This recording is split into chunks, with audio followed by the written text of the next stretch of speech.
जय हिंद। स्वागत है आप सभी का आपके अपने YouTube channel mission top science classes में। बच्चों, आज मैं आप लोगों के लिए क्लास 12th का फिजिक्स का पार्ट ऑप्टिक्स लेकर के आया हूं। ठीक है, आज क्लास 12th का ऑप्टिक्स का फर्स्ट क्लास है, जिसमें आज हम लोग इस ऑप्टिक्स को अच्छी तरह से कवर करेंगे। और ये क्लास 12th वाले बच्चों के लिए बहुत ही इम्पोर्टेंट सब्जेक्ट है। ये टॉपिक है इसका फिजिक्स का, जिसमें हम लोग यहाँ से अगर एग्जाम में देखें तो कम से कम 15 या 20 अंक यहाँ से एग्जाम में पूछ लिए जाते हैं। ठीक है, तो आज हम लोगों का काम है कि ऑप्टिक्स को अच्छी तरह से समझें और अच्छी तरह से कवर करेंगे इनको। देखिए, यहाँ से केवल आपको 12th ही नहीं बल्कि आप आगे BSc करें तो वहाँ भी आपको इनसे मिलेंगे। और आगे अगर आप कंपटीशन की दुनिया में कदम रखना चाहते हैं तो यहाँ से भी आपको प्रश्न एग्जाम में पूछे जाते हैं। तो इसलिए आप लोग ध्यान से इनको समझेंगे और इनसे जो भी आपको इसमें पॉइंट लगेंगे, आप लोग अच्छी तरीके से कॉपी पेन लेकर के बैठे शांत से। और बीच बीच में जब हम आपको कहेंगे इनको नोट करने या स्क्रीनशॉट लेने, तो वीडियो को पॉज करके या तो स्क्रीनशॉट ले लेंगे या नहीं तो वीडियो को रोक करके अपने कॉपी में एक बगल से नोटबुक तैयार करते हुए चलेंगे।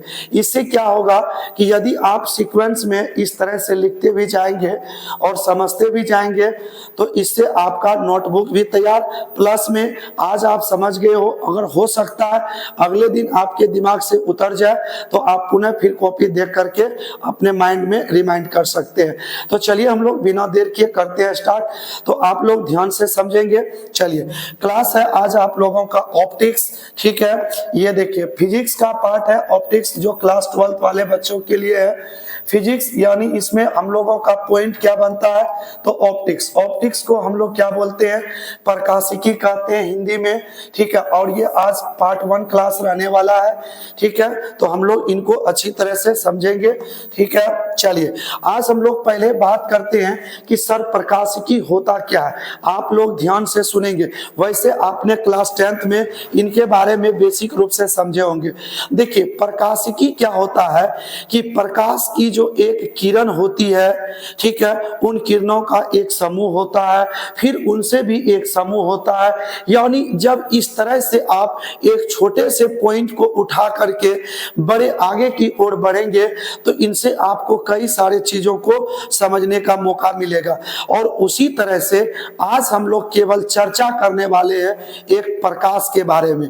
ठीक है, और प्रकाश होता क्या है, इनसे भी रिलेटेड जो भी घटनाएं होंगे उन सभी तथ्यों का अध्ययन आज हम लोग किसके अंतर्गत करेंगे, तो ऑप्टिक्स के अंतर्गत करेंगे। तो आप लोग ध्यान से समझेंगे। देखिए, परिभाषा क्या कहता है कि द ब्रांच ऑफ फिजिक्स, ठीक है, the branch of physics which deals about the light.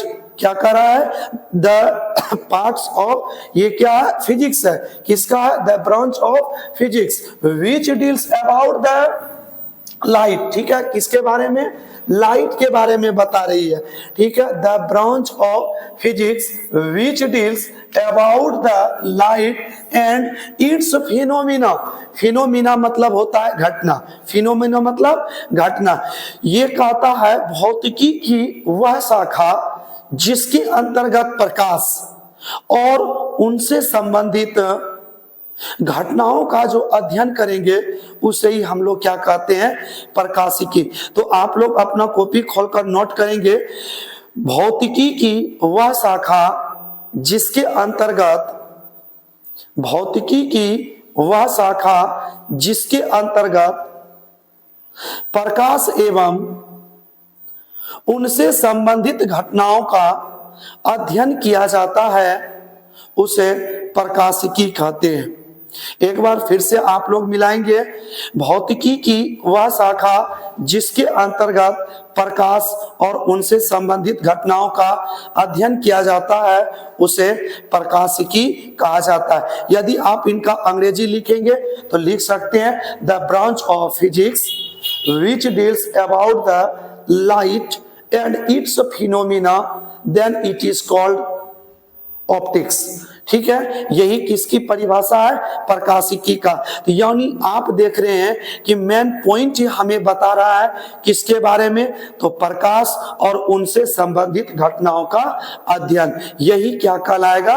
प्रकाशिकी कहलाती है। ठीक है, प्रकाशिकी की 3 शाखाएं होती है और तीनों शाखाओं को बारी बारी से समझेंगे। तो देखिए प्रकाशिकी की कितनी शाखाएं हैं? तो 3 शाखाएं। पहला कौन सा है? तो रे ऑप्टिक्स। रे ऑप्टिक्स को हम लोग क्या कहते हैं? किरण प्रकाशिकी। इसे हिंदी में क्या बोलेंगे? किरण प्रकाशिकी के नाम से जानते हैं, किरण प्रकाशिकी बोलेंगे।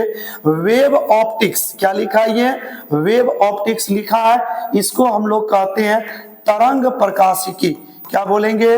तरंग प्रकाशिकी के नाम से जानते हैं। और तीसरा जो है ये लिखा हुआ है क्वांटम ऑप्टिक्स। इसे हिंदी में भी क्या पढ़ा जाता है? तो क्वांटम प्रकाशिकी पढ़ा जाता है। आप लोग ध्यान से समझेंगे प्रकाशिकी की कितनी शाखाएं हैं? तो 3 शाखाएं। प्रकाशिकी की कितनी शाखाएं? तो सर 3 शाखाएं। पहला ray optics, wave optics and quantum optics. It is 3 parts of optics. ठीक है, first part ray optics, second wave optics and third part quantum optics. यानी प्रकाशिकी 3 हिस्सों में है। एक किरण प्रकाशिकी है, एक तरंग प्रकाशिकी है और एक क्वांटम प्रकाशिकी है। तो आप लोग ध्यान से बारी बारी से समझें। देखिए कुछ ऐसे साइंटिस्ट हुए जो कि प्रकाश के संबंध के बारे में बताया कि प्रकाश जो है वो किरणों के रूप में चलती है। किन रूप में चलती है? तो किरणों के रूप में गमन करती है और किरण के रूप में चलती है। जैसे हमारे सर आइजैक न्यूटन साहब ने ही पहली बार यह सिद्ध किया कि प्रकाश जो है वो एक सरल रेखा में गति करती है। इनके लिए इन्होंने एक्सपेरिमेंट भी किया। ठीक है, तो देखिए एक किरण के रूप में चलती है, अतः हम प्रकाश को कह सकते हैं कि यह ऑप्टिक्स का कौन सा हिस्सा है? तो यह एक किरण प्रकाशिकी है। ठीक है, कुछ वैज्ञानिक आए जिन्होंने बताया कि प्रकाश तरंगों के रूप में गमन करती है। ठीक है, तो तरंग के रूप में यानी वेव के रूप में चलती है प्रकाश। तो ये भी बात इनका सही है। तो ये जो वेव ऑप्टिक्स है यानी जब हम लोग तरंग के रूप में प्रकाश को देखेंगे तो इनकी शाखाएं बिल्कुल अलग होगी। किनसे? तो किरण प्रकाशिकी से। और कुछ वैज्ञानिकों का कहना है कि प्रकाश छोटे छोटे बंडलों या पैकेटों के रूप में चलती है, जिसे हम लोग क्वांटा कहते हैं। अतः इनके संबंध में आपका थ्योरी दिया किसने? तो आइंस्टीन ने भी थ्योरी दिया। ठीक है, उनके बाद और आप देख रहे हैं तो क्रॉम्पटन इफेक्ट आता है। तो इन सभी चीजों के बारे में जब हम लोग स्टडी करेंगे, पढ़ेंगे, तो वो आपको मिलेगा किस फिजिक्स में? तो क्वांटम फिजिक्स के अंतर मिलेगा। ठीक है, तो चलिए एक एक करके हम लोग इनको फिर से देख लेते हैं। तो रे ऑप्टिक्स में आप लोग किनका अध्ययन करेंगे? तो परावर्तन होगा, अपवर्तन होगा और परिकिरणन होगा। परावर्तन और अपवर्तन और परिकिरणन, जिसे हम लोग रिफ्लेक्शन बोलते हैं, रिफ्रैक्शन बोलते हैं एंड डिस्पर्सन के नाम से जानते हैं। परावर्तन, रिफ्लेक्शन और अपवर्तन, रिफ्रैक्शन और परिकिरणन क्या कहलाती है आपका? तो डिस्पर्सन कहलाती है। तो इन सभी चीजों के बारे में जब आप पढ़ेंगे तो वो आपको मिलेगा किसके अंतर्गत? तो रे ऑप्टिक्स के अंतर्गत मिलेगा। चलिए अगर हम लोग वेव ऑप्टिक्स की बात करें, तरंग प्रकाशिकी, ठीक है, जब आप लोग इनके बारे में शुरू करेंगे तो पहला मिलेगा आपको मैक्सवेल का विद्युत चुंबकीय तरंग सिद्धांत। ठीक है, क्योंकि मैक्सवेल ने बताया था कि प्रकाश जो है तरंगों के रूप में गमन करती है, यह एक तरंग के रूप में चलती है। और आगे जाके पता चला कि प्रकाश एक प्रकार का विद्युत चुंबकीय अनुप्रस्थ तरंग है। ठीक है, तो इनके संबंध में जो भी आप अध्ययन करोगे वो आपको मिलेगा किसके अंतर्गत? तो वेव ऑप्टिक्स के अंतर्गत। तो इसमें आप लोग क्या पढ़ेंगे? तो डिफ्रैक्शन पढ़ेंगे और इंटरफेरेंस पढ़ेंगे। ठीक है, तो इसको हम लोग कहते हैं विवर्तन। क्या बोलेंगे, विवर्तन बोलेंगे। और इंटरफेरेंस का मतलब होता है व्यतिकरण। ठीक है, तो देखिए जब हम लोग विवर्तन पढ़ें, व्यतिकरण पढ़ेंगे तो इसका मतलब हम किस प्रकार के ऑप्टिक्स की बात करेंगे, तो वेव ऑप्टिक्स की बात करेंगे। दूसरा क्वांटम की बात करें तो क्वांटम फिजिक्स में क्या होगा आपका, तो आइंस्टीन फोटो इफेक्ट। ठीक है, Einstein photo electric effect, Einstein का प्रकाश विद्युत प्रभाव। ठीक है, तो अल्बर्ट आइंस्टीन ने प्रकाश के क्वांटम ऑप्टिक्स को लेकर के इसमें इन्होंने एक सिद्धांत दिया है, तो उसका नाम है क्या, आइंस्टीन फोटो इलेक्ट्रिक इफेक्ट, यानी इसे हम लोग कहते हैं आइंस्टीन का प्रकाश विद्युत प्रभाव नियम। इसके बारे में पढ़ेंगे। और दूसरा आएगा आपको क्रॉम्पटन इफेक्ट। ठीक है, इसे हम लोग क्रॉम्पटन प्रभाव के नाम से जानते हैं। तो इस प्रकार से ऑप्टिक्स को एक नहीं तीन तीन भागों में क्या किया गया है, तो बांटा गया है। तो इस प्रकार से हम लोग तीनों के बारे में बारी बारी से एक एक बगल से हम लोग स्टडी करेंगे। तो पहला हम लोगों का कौन सा आएगा, तो रे ऑप्टिक्स, फिर उसके बाद आएगा वेव ऑप्टिक्स, उसके बाद लास्ट में हम लोग पढ़ेंगे क्वांटम ऑप्टिक्स। तो चलिए हम लोगों का आज यहां से टॉपिक स्टार्ट होगा, रे ऑप्टिक्स के बारे में पढ़ेंगे। चलिए इससे पहले हम बात कर लें कि रे ऑप्टिक्स पढ़ने से पहले आपको प्रकाश के संबंध में कुछ पॉइंट को जानना है जो कि बेहद ही इंपॉर्टेंट रहेगा आपके लिए। देखिए पहला पॉइंट आपके लिए क्या आता है, ठीक है, सम पॉइंट्स ऑफ लाइट। इसे हम लोग सम पॉइंट्स ऑफ लाइट जो लिखे हैं इसका मतलब होता है प्रकाश के कुछ बिंदु, प्रकाश के कुछ बिंदु, इनके बारे में जानेंगे। जैसे पहला देखिए लिखा है रे ऑफ लाइट, इसे हम लोग कहते हैं प्रकाश की किरण। दूसरा जो है बीम लिखा हुआ है, बीम मतलब होता है किरण पुंज बोलते हैं, और इसे हम लोग कहते हैं बीम ऑफ लाइट, मतलब इसे हम लोग प्रकाश पुंज के नाम से जानते हैं। तो बारी बारी से पहले हम इन तीनों पॉइंट को कवर करते हैं, उनके बाद हम लोग आगे बढ़ेंगे। देखिए सबसे पहला पॉइंट आता है रे ऑफ लाइट, प्रकाश की किरण क्या है, इनके बारे में जाने। तो आपको शुरुआत में बताए कि सर आइजैक न्यूटन ने ही बताया था कि प्रकाश जो है वो एक सीधी रेखा में गमन करती है। तो प्रकाश के एक सरल रेखीय पथ होती है, और उसी सरल रेखीय पथ में कौन चलती है, तो प्रकाश चलती है। तो अतः हम कह सकते हैं कि प्रकाश का एक सरल रेखीय पथ में चलना ही क्या कहलाता है, किरण कहलाता है। प्रकाश का एक सरल रेखीय पथ में चलना क्या कहलाएगा, किरण कहलाएगा।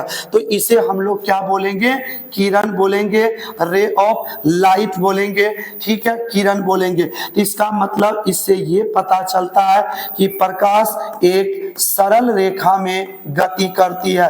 किस रेखा में गति करती है, तो सरल रेखा में गति करती है। तो अतः प्रकाश जो है सीधी रेखा में गति करती है। और इनके बारे में सर्वप्रथम किस वैज्ञानिक ने बताया था, तो न्यूटन ने बताया था कि प्रकाश किस रेखा में चलती है, तो सीधी रेखा में चलती है। तो एक सरल रेखा में चलने वाली प्रकाश को क्या बोलेंगे, किरण बोलेंगे। क्या बोलेंगे, किरण बोलेंगे। अगर यही किरण अपना एक समूह बना लेती है तो इसे हम लोग किरण पुंज के नाम से जानते हैं। देखिए ये क्या है आपका, तो किरणों का एक क्या है, समूह है। किसका समूह है, तो किरणों का समूह है। एक ग्रुप ऑफ रे। ठीक है, किरण का एक समूह, किसका समूह, किरण का एक समूह। ये किरणों का जो एक समूह है, रे लिख देंगे इसमें। तो किरणों का यदि एक समूह है तो इसे ही हम लोग क्या बोलेंगे, तो किरण पुंज के नाम से जानेंगे। ठीक है, a group of rays it is called, ठीक है, beam, it is called beam. A group of rays it is called beam. प्रकाश के किरणों का समूह क्या कहलाता है? किरण पुंज कहलाती है। प्रकाश के किरणों के समूह को क्या कहते हैं? किरण पुंज कहते हैं। तो देखिए, अगर यहाँ प्रकाश एक अकेला दिख रहा है तो इसे हम लोगों ने किरण कहा। जब यही किरण अपना एक अलग समूह बनाती है तो इसे हम लोग क्या कहते हैं? किरण पुंज कहते हैं। आइए आगे बढ़ते हैं, हम लोग ध्यान से समझेंगे इनको। देखिए, किरण पुंज जो होता है ये 3 प्रकार का होता है। किरण पुंज कितने तरह के होंगे? तो 3 तरह के होंगे किरण पुंज के प्रकार। तो किरण पुंज आपका 3 प्रकार का होता है। पहला होता है कौन सा किरण पुंज? तो अपसारी किरण पुंज। दूसरा क्या होता है? तो दूसरा होता है अभिसारी किरण पुंज। तीसरा क्या होता है? तो समांतर किरण पुंज। ठीक है, समांतर किरण पुंज बोलते हैं। इसको बोलते हैं converging, diverging, parallel. Converging, diverging and parallel, ये 3 तरह का किरण पुंज होता है। अगर हम अपसारी किरण की बात करें तो अपसारी किरण क्या होती है कि जब प्रकाश की किरण एक बिंदु स्रोत से निकलकर विभिन्न दिशाओं में फैलती चली जाती है तो इस प्रकार के किरण पुंज को हम लोग क्या बोलेंगे? अपसारी किरण पुंज। अपसारी किरण पुंज में क्या होती है कि प्रकाश एक बिंदु से निकल करके विभिन्न दिशाओं में फैलती चली जाती है तो इसे हम लोग क्या बोलेंगे? अपसारी किरण पुंज। आप लोगों को पता होगा कि जब हम लोग टॉर्च जलाते हैं, ठीक है, सपोज दैट ये आपका क्या है? एक टॉर्च है। इस टॉर्च का लाइट जो होता है एक बिंदु स्रोत से निकलता है और विभिन्न दिशाओं में क्या होती है? फैलती चली जाती है। तो इसका मतलब टॉर्च से निकलने वाली किरण पुंज जो होती है वो आपका क्या होता है? अपसारी किरण पुंज होती है। ठीक है, एक बिंदु से निकलकर विभिन्न दिशाओं में फैलना अपसारी किरण पुंज कहलाती है। अगर हम लोग बात करें अभिसारी किरण पुंज की तो जस्ट अपसारी का उल्टा क्या होता है? अभिसारी किरण पुंज। तो अपसारी में हम लोग देखें कि एक बिंदु से निकलकर विभिन्न दिशाओं में गई तो इसमें क्या होगा कि विभिन्न दिशाओं से आकर एक बिंदु पर प्रकाश आकर के मिल जाएगी। ठीक है, तो देखिए कुछ ऐसे भी किरण पुंज होते हैं जो विभिन्न दिशाओं से आकर के केवल एक बिंदु पर आके मिलती है तो इस प्रकार का किरण पुंज आपका क्या कहलाएगा? तो अभिसारी किरण पुंज कहलाती है। कुछ ऐसे किरण पुंज होंगे जो एक दूसरे का क्या चलेंगे? समांतर चलेंगे। तो देखिए, अगर हम लोग समांतर किरण पुंज की बात करें तो ये एक किरण हो गया। इस प्रकार से जो किरणें निकलती है तो देखिए एक दूसरे का क्या है? समांतर है। तो इस प्रकार के किरण पुंज को हम लोग क्या बोलेंगे? तो समांतर किरण पुंज के नाम से जानेंगे। ठीक है, जब प्रकाश की किरणें एक दूसरे के समांतर चलती है तो इस प्रकार के किरण पुंज को समांतर किरण पुंज कहा जाता है। तो एक बात आप लोग ध्यान से सुनेंगे, हम यहाँ ऊपर से बोलेंगे, एक बगल से आप लोग ध्यान से सुनेंगे। सबसे पहला पॉइंट था हम लोगों का किरण। तो एक सरल रेखा में चलने वाली प्रकाश को क्या बोले? किरण। जब यही किरण एक दूसरे से समूह बनाया किरणों के साथ तो इसे हमने क्या कह दिया? तो किरण पुंज। अतः प्रकाश के किरणों के समूह को किरण पुंज कहते हैं। किरण पुंज कितने प्रकार का? तो किरण पुंज 3 प्रकार का हुआ, अपसारी, अभिसारी, समांतर। अपसारी में एक बिंदु से निकलकर विभिन्न दिशाओं में गया, ठीक है, भिन्न भिन्न डायरेक्शन में पहुंचा तो इसे हम लोग अपसारी बोले। और विभिन्न दिशाओं से आकर एक बिंदु पर मिला तो इसे अभिसारी बोलेंगे। और जब किरण पुंज का एक समूह एक दूसरे के समांतर चलती है तो इसे हम लोग क्या कहते हैं? समांतर किरण पुंज के नाम से जानते हैं। तो इस प्रकार से किरण पुंज आपका 3 तरह का होता है। चलिए अब हम लोग नेक्स्ट पॉइंट बात करें कि यहाँ आप लोग देखेंगे कि ऊपर में आपका जो पॉइंट बना हुआ है 3 पॉइंट है, जिसमें पहला रे ऑफ लाइट है, दूसरा बीम है, तीसरा लिखा हुआ है बीम ऑफ लाइट। एक है प्रकाश की किरण, तो प्रकाश की किरणों का समूह किरण पुंज हुआ और किरण पुंज का समूह क्या कहलाएगा? प्रकाश पुंज कहलाएगा।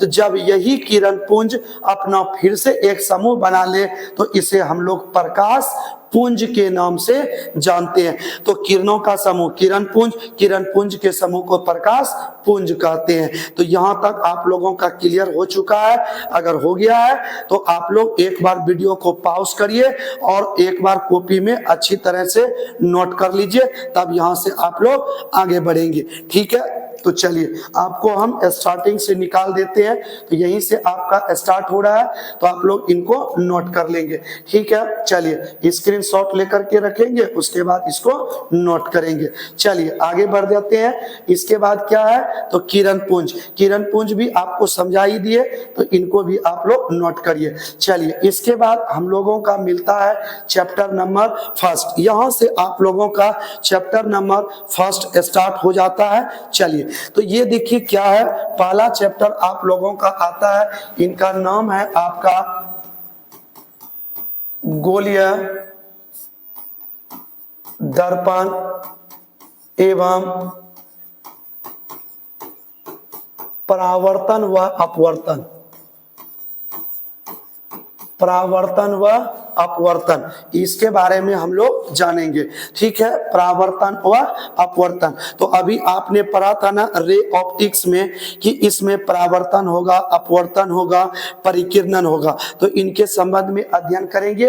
इसका मतलब ये हुआ कि आपका चैप्टर नंबर फर्स्ट जो है ये किस ऑप्टिक्स में आता है, तो रे ऑप्टिक्स के अंतर्गत आता है। तो सबसे पहला हम लोग यहीं से शुरुआत करते हैं। देखिए सबसे पहला पॉइंट हम लोगों का बनता है प्रकाश। क्या आप लोग कोई बता सकते हैं कि प्रकाश क्या होती है? ठीक है, और प्रकाश कैसे काम करता है? प्रकाश को किसी ने देखा है तो इनके बारे में भी बताइए।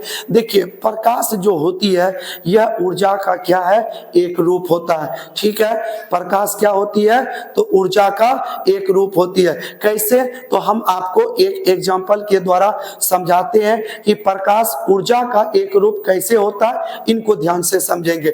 देखिए आप क्या करिए, एक कैंडल ले लीजिए। ठीक है, एक कैंडल ले लीजिए, मोमबत्ती को ले लीजिए, ये आपका मान लीजिए मोमबत्ती है। ठीक है, इस मोमबत्ती को आप जला दिए हैं।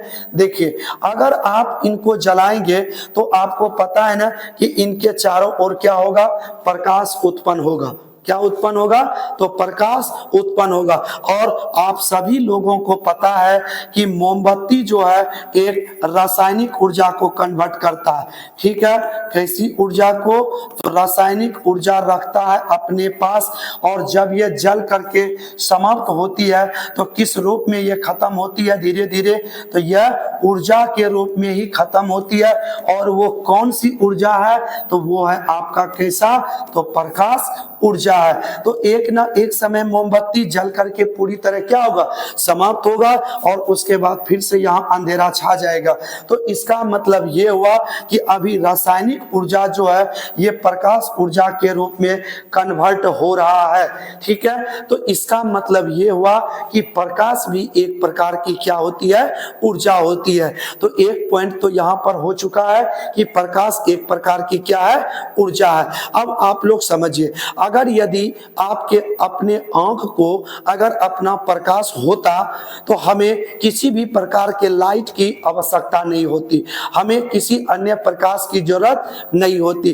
परंतु मानव हो, जानवर हो, इन सभी के आंखों का अपना प्रकाश नहीं होता है। ठीक है, तो जिसका प्रकाश नहीं होता है तो इसका मतलब वो अन्य प्रकाश को लेकर के ही अपना वर्क करेगा। तो हम लोग क्या है कि हमारे आंख को अपना प्रकाश नहीं है, यह अन्य प्रकाश की सहायता से हमें देखने की क्या करता है, अनुभूति प्रदान करता है। तो अतः हम ये कह सकते हैं कि प्रकाश ऊर्जा का वह स्वरूप है जिनके द्वारा हमें देखने की क्या होती है, एक अनुभूति होती है। तो हम लोग यहाँ पर लिख सकते हैं ऊर्जा का, ये प्रकाश का डेफिनेशन क्या दे सकते हैं कि प्रकाश ऊर्जा का वह स्वरूप है जिसकी सहायता से हम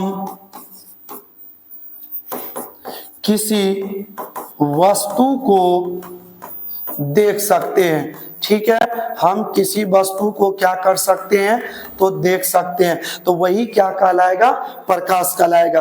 प्रकाश ऊर्जा का वह स्वरूप है जिसकी सहायता से हम किसी वस्तु को क्या कर सकते हैं, तो देख सकते हैं। ठीक है, अब आइए, अगर हम लोग प्रकाश की सहायता से किसी वस्तु को अगर देखते हैं तो किस प्रकार से उसे हम लोग देख पाते हैं, इनके बारे में हम लोग जानते हैं। देखिए, जब हमारे आंख पर प्रकाश पड़ता है, ठीक है, मान लिया जाए ये प्रकाश यहां से निकल करके किसी के आंख पर आ रहा है, ठीक है, मान लिया जाए मानव का ही आंख है, इस आंख पर आ रहा है, तो क्या बताइए कि ऐसे सिचुएशन में आप देख पाओगे, तो आप बिल्कुल भी डायरेक्ट प्रकाश को लेकर के देख नहीं पाओगे। तो यानी ये आपको क्या करेगा कि इतनी अधिक प्रकाश आपके आंखों को सहन नहीं कर पाएगी और आप किसी चीज को अच्छी तरह से नहीं देख पाएंगे। तो इसका मतलब सर हम देखते कैसे हैं, तो इनके पीछे क्या है कि जो प्रकाश यहां से आ रही है सबसे पहले किसी भी प्रकार के ऑब्जेक्ट पर पड़ती है ये प्रकाश, ठीक है, किसी भी ऑब्जेक्ट पर पड़ती है, किसी भी वस्तु पर प्रकाश पड़ती है, और जब यही प्रकाश यहां से रिफ्लेक्शन कर जाती है, टकरा जाती है, तब कहां पड़ती है, तो हमारे आंख पर पड़ती है, और रिफ्लेक्शन के बाद ही हम उस वस्तु को क्या कर पाते हैं, तो देख पाते हैं। तो इससे पहले हम अगर डायरेक्ट चाहते कि देख लें तो ये क्या है, असंभव है, इसे हम लोग नहीं देख पाएंगे। तो देख सकते हैं कैसे, तो प्रकाश पहले किसी ऑब्जेक्ट पर पड़ेगा, रिफ्लेक्स करेगा, रिफ्लेक्शन के बाद जब हमारे आंख के रेटिना पर पड़ेगा तभी हम किसी वस्तु को क्या कर सकते हैं, तो देख सकते हैं। तो इसी प्रकार से हमें प्रकाश देखने में क्या करती है, मदद करती है, सहायता करती है। ठीक है, चलिए अगर हम बात करें प्रकाश का, तो प्रकाश में एक श्वेत प्रकाश जो होते हैं इसमें एक नहीं कुल 7 रंग होते हैं। कितने रंग होते हैं, 7 रंग, और सभी रंगों का वेवलेंथ अर्थात तरंग दैर्घ्य जो होता है सभी रंगों का क्या होता है, अलग अलग होता है। तो हम लोग एक बार इनकी बात करें तो आपको पता है कि श्वेत प्रकाश में कितने रंग होते हैं, तो 7 रंग। श्वेत प्रकाश में कितने रंग होते हैं, 7 रंग होते हैं। ठीक है, श्वेत प्रकाश में कितने रंग होते हैं, तो 7 रंग होते हैं। तो आपने इसे 10th में भी पढ़ा होगा। कैसे, तो देखिए अगर मान लिया जाए कि ये आपका क्या है, तो प्रिज्म है। ठीक है, जब प्रिज्म पर एक श्वेत प्रकाश पड़ती है तो यहां से जब प्रिज्म से निकलती है तो ये एक नहीं टोटल कितने रंगों में बढ़ती है, तो 7 रंगों में बढ़ जाती है। ठीक है, तो कितने रंगों में बढ़ती है, तो 7 रंगों में बढ़ती है। चलिए हम लोग सबको एक ही रंग से घिस देते हैं, तो इस प्रकार से कितने रंग बनेंगे इसमें, तो टोटल आपका 7 रंग बनता है। 1 2 3 4 5 6 और ये 7, एक को आप लोग हटा देंगे इसमें से, तो टोटल कितने रंग बनेंगे, तो 7 रंग उत्पन्न होती है। तो कौन कौन सब रंग उत्पन्न होती है, तो इसके लिए आप क्या याद रखेंगे, तो विबजियोर को याद रखेंगे, VIBGYOR, ये क्या है, तो विबजियोर है। इसका मतलब सबसे नीचे कौन सी रंग है, तो ये आपका कौन सा है, तो बैगनी रंग है। कैसा रंग है, बैगनी रंग। आई मतलब होता है इंडिगो, जिसे हम लोग क्या कहते हैं, जामुनी रंग बोलते हैं। ठीक है, और बी से क्या होता है, ब्लू होता है, जिसे हम लोग क्या कहते हैं, नीला रंग कहते हैं। ग्रीन होता है, हरा रंग होता है। ठीक है, हरा रंग हो गया। येलो मतलब क्या होता है, तो पीला रंग होता है। और इसके बाद ओ से होता है ऑरेंज, यानी नारंगी रंग होता है। इसके बाद आपका आर से क्या होता है, रेड, यानी कौन सा रंग, तो लाल रंग होता है। तो आपको इनसे एग्जाम में एक नहीं कई सारे ऑब्जेक्टिव प्रश्न पूछे जाते हैं। तो सुनिए क्या होता है, आपसे पूछ सकता है कि एक श्वेत प्रकाश में कितने रंग होते हैं? सबसे पहला प्रश्न, एक श्वेत प्रकाश में कितने रंग होते हैं? तो 7 रंग होते हैं। ठीक है। प्रिज्म से अपवर्तन के बाद प्रकाश कितने रंगों में बढ़ती है? तो 7 रंग में बढ़ती है। पहले देखिए, स्टार्टिंग से श्वेत प्रकाश में कुल 7 रंग होते हैं। प्रिज्म से अपवर्तन के बाद प्रकाश में कितने रंग होते हैं? तो 7 रंग होते हैं। प्रिज्म से अपवर्तन के बाद कितने रंग में? तो 7 रंग में। तो सबसे ऊपर लाल और सबसे नीचे बैंगनी। अगर आप यहाँ गौर करेंगे तो सबसे अधिक झुकाव जो देख रहे हैं वो आपको बैंगनी रंग का मिलता है। तो इसे हम लोग, इस झुकाव को हम लोग विचलन कहते हैं। तो अतः प्रकाश के बैंगनी रंग का विचलन सबसे अधिक होता है। क्यों? क्योंकि ये सबसे नीचे है और ये सबसे अधिक झुका हुआ है। तो इसीलिए बैंगनी रंग का विचलन सबसे अधिक होता है। और सबसे कम अगर बात करें तो सबसे ऊपर आपका कौन सा है? तो लाल रंग। तो सबसे कम अगर झुका हुआ है तो वो कौन है? तो लाल। तो आप याद रखेंगे, सबसे अधिक झुकाव बैंगनी रंग का, सबसे कम कौन सा? तो लाल रंग का। तो अब देखिए दूसरा, हम लोग तरंग दैर्घ्य की बात करें तो नीचे से ऊपर जाने पर तरंग दैर्घ्य क्या होता है? तो बढ़ेगा। ठीक है। नीचे से ऊपर जाने पर तरंग दैर्घ्य क्या होता है? बढ़ता है। जैसे आपको याद होना चाहिए कि प्रकाश का जो तरंग दैर्घ्य होता है वो 3900 से लेकर 7800 एंगस्ट्रम के बीच होता है। प्रकाश का तरंग दैर्घ्य क्या होता है? तो 3900 एंगस्ट्रम से लेकर कितना तक होता है? तो 7800 एंगस्ट्रम के बीच होता है। तो यहां से भी एग्जाम में ये आपको ऑब्जेक्टिव में प्रश्न मिलेगा कि प्रकाश के रंगों का तरंग दैर्घ्य कहां से कहां तक होता है? तो प्रकाश का तरंग दैर्घ्य 3900 से लेकर के 7800 होता है। तो आपको अलग अलग रंगों का भी पूछ सकता है। तो आइए हम लोग उनकी बात करें कि अलग अलग रंगों का तरंग दैर्घ्य कितना होता है। चलिए हम लोग देखते हैं प्रकाश के विभिन्न रंगों का तरंग दैर्घ्य क्या क्या होता है। तो आप लोग ध्यान से समझेंगे। तो रेड का मतलब तो आपको पता ही है कि आर मतलब रेड हुआ यानी लाल रंग, ओ मतलब ऑरेंज हुआ कौन सा रंग? तो नारंगी रंग हुआ। येलो मीन्स क्या होता है? पीला रंग। ग्रीन हो गया हरा रंग, ब्लू हो गया नीला रंग, आई इंडिगो हो गया कौन सा? तो जामुनी रंग हो गया। और ये वायलेट हो गया कौन सा? तो बैगनी रंग हो गया। तो एंगस्ट्रम में बात करें तो सबसे कम तरंग दैर्घ्य जो होता है वो किस रंग का होता है? तो बैगनी रंगों का तरंग दैर्घ्य सबसे कम होता है। कितना होता है? तो 3900 एंगस्ट्रम। और सबसे अधिक तरंग दैर्घ्य जो होता है वो किस रंग का होता है?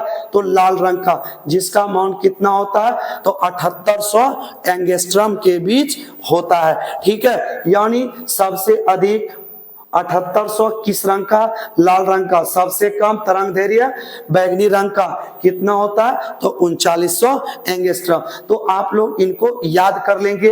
जैसे नारंगी रंग का बोले तो 7200, पीले रंग का बोले तो 6200 होता है, हरा रंग का बोले तो 5500 एंगस्ट्रम होता है, नीले रंग का 5000 एंगस्ट्रम होता है, जामुनी रंग का 4500 एंगस्ट्रम और बैगनी का 3900 एंगस्ट्रम होता है। ठीक है। तो एक बार रेलवे में आपका ये प्रश्न आ चुका है कि लाल रंग का तरंग दैर्घ्य कितना होता है। तो देखिए आप लोग अगर 11, 12, 9, 10 अगर आप लोग अच्छी तरह से कवर करेंगे तो आपको आने वाले भविष्य में जब आप कॉम्पिटिटिव एग्जाम में कदम रखेंगे तो वहां आपको किसी भी प्रकार की परेशानी नहीं उठानी पड़ेगी। क्योंकि जो चीज आप अपने अभी सिलेबस में पढ़ रहे हैं स्वयं वही चीज आपको कॉम्पिटिटिव में बस स्मार्ट तरीके से पढ़ना है और जल्दी जॉब आप लोगों को मिल जाएगा। तो चलिए हम लोग यहां तक आज हम लोग कवर करते हैं। ठीक है। कि प्रकाश के तरंग दैर्घ्य जो होता है भिन्न भिन्न रंगों का क्या होता है?